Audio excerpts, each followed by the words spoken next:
Yang kedua adalah bentuk. Secara umum ada dua bentuk korelasi. Yang pertama korelasi linier, yang kedua non-linier.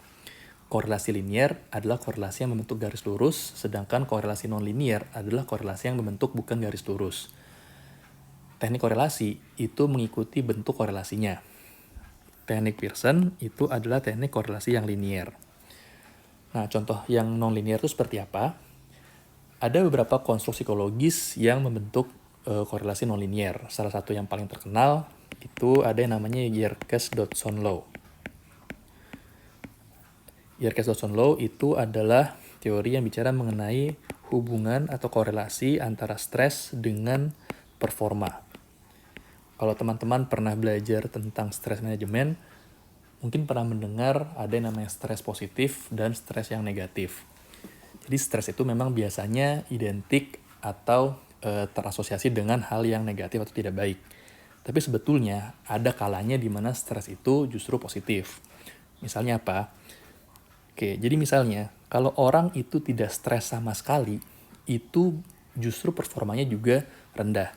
Misalnya ketika mahasiswa mau ujian.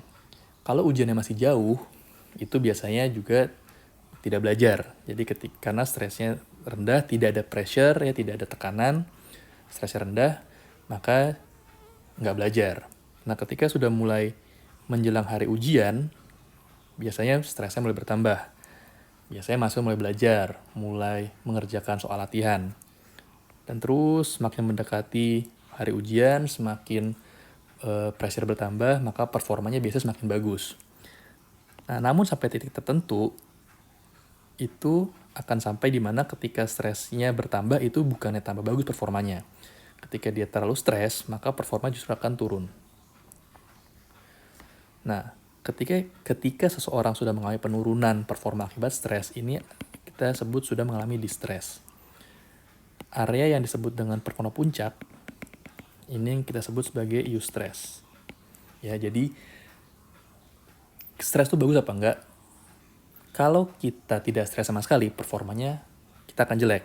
Jadi untuk bisa mencapai performa puncak itu butuh stres dengan kadar tertentu. Namun kalau kebablasan, ya jadinya akan turun lagi. Nah, ini contoh di mana terjadi korelasi yang non-linier.